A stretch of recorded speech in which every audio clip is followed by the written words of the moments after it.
بسم اللہ الرحمن الرحیم۔ عبادت کی 3 قسمیں ہیں۔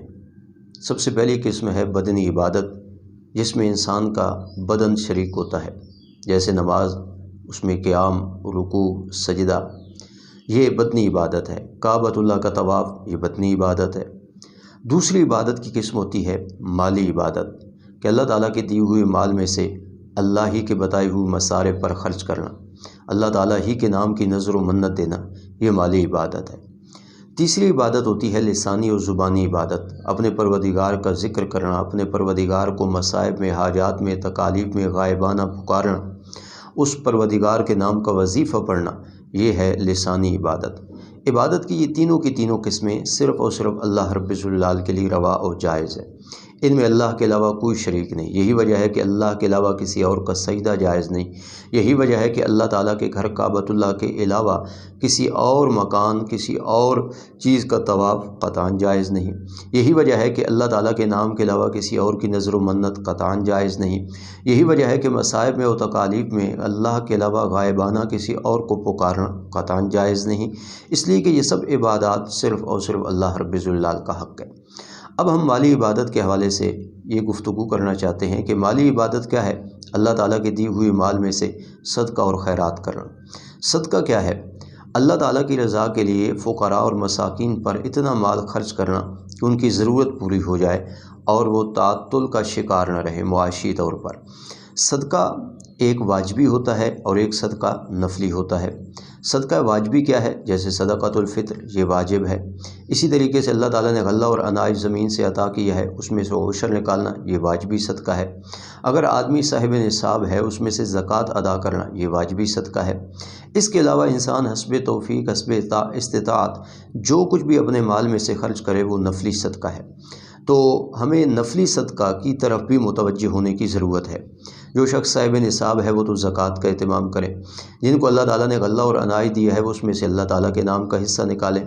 اسی طریقے سے صدقۃ الفطر ادا کریں، لیکن موقع بموقع نفلی صدقات و خیرات کا بھی ہم اہتمام کریں۔ قرآن کریم میں اللہ تعالیٰ نے مختلف انداز سے ترغیب دی ہے اپنے راستے میں خرچ کرنے کی۔ کہیں تو قرآن کریم یہ انداز اختیار کرتا ہے کہ اللہ تعالیٰ فرماتے ہیں یہ جو تمہارے پاس مال ہے میں اللہ کا دیا ہوا ہے، لہٰذا میں اللہ کے کہے پر اس کو میں اللہ کے راستے میں خرچ کروں۔ ایک انداز تو قرآن کریم میں یہ بھی ہے ترغیب کا۔ اور کبھی کبھی اللہ تعالیٰ فرماتے ہیں کہ چلو فرض کر لو کہ مال تم نے کمایا، کوشش تم نے کی، تم نے محنت اٹھائی، میں اللہ تعالیٰ تم کو کہتا ہوں مجھے قرض حسنہ ہی دے دو۔ یہ بھی ایک ترغیب ہے، انداز ہے، اپنے راستے میں خرچ کرنے کی ترغیب ہے۔ من ذا الذی یقرض اللہ قرضا حسنہ، کون ہے جو اپنے پروردگار کو قرض حسنہ دے؟ قرض حسنہ اخلاص کے ساتھ خرچ کرنا، اور اللہ تعالیٰ فرماتے ہیں کہ اس کے بدلے میں اللہ تعالیٰ تمہیں زیادہ سے زیادہ دوں گا۔ قرآن کریم میں اللہ تعالیٰ نے اپنے راستے میں خرچ کرنے کی مثال بھی ذکر کی، فرمایا جو لوگ اخلاص سے خرچ کرتے ہیں وہ 1 روپیہ خرچ کریں گے تو ہم اس کو 700 گنا کا ثواب عطا کریں گے۔ اس لیے انسان کو چاہیے کہ وہ نفلی صدقے کی طرف بھی متوجہ ہو، حسب استطاعت فقراء اور مساکین پر خرچ کرتا رہے۔ اب نفلی صدقے کا فائدہ احادیث میں بھی ہے۔ آپ صلی اللہ علیہ وسلم نے فرمایا اللہ کے غضب کو صدقہ جو ہے وہ کم کر دیتا ہے۔ انسان کی بدعمالیاں اللہ تعالیٰ کے غضب اور غصے کو دعوت دیتی ہیں، مگر صدقے کی وجہ سے وہ اللہ تعالیٰ کا غیظ و غضب ٹھنڈا پڑ جاتا ہے۔ اسی طریقے سے صدقہ کے بارے میں آپ صلی اللہ علیہ وسلم نے فرمایا کہ جو آدمی صدقہ کرتا ہے کل قیامت کے دن وہ اپنے صدقے کے سائے میں ہوگا۔ اب قیامت کے دن ہر شخص کو سائے کی تلاش ہوگی، مگر جس شخص نے اللہ کے نام پر صدقہ اور خیرات کیا وہ کل قیامت کے دن سایہ اسے میسر کیا جائے گا۔ اس طرح آپ صلی اللہ علیہ وسلم نے فرمایا کہ صدقہ جو ہے وہ بلاؤں کو اور مصیبتوں کو ٹال دیتا ہے۔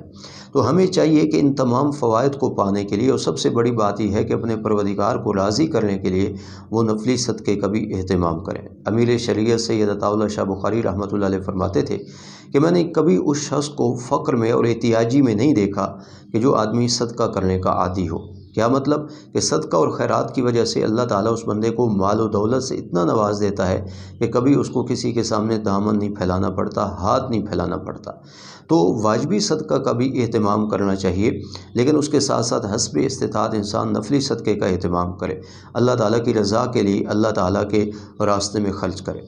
آج ہم دنیاوی بینک میں مال پیسہ جمع کراتے ہیں اور اس کے بدلے میں ہم سود کماتے ہیں، یہ خسارہ ہی خسارہ ہے۔ اللہ تعالیٰ نے جو صدقے اور خیرات کے مصارف بیان کیے ہیں، فقراء اور مساکین وغیرہ، تو یہ اللہ تعالیٰ کی طرف سے مقرر کردہ بینک ہیں۔ فرمایا ان میں تم پیسہ جمع کرا دو اور اس کے بدلے میں اللہ تعالیٰ سے سود لو، ثواب کی صورت میں اللہ تعالیٰ سے یہ سود تم وصول کرو۔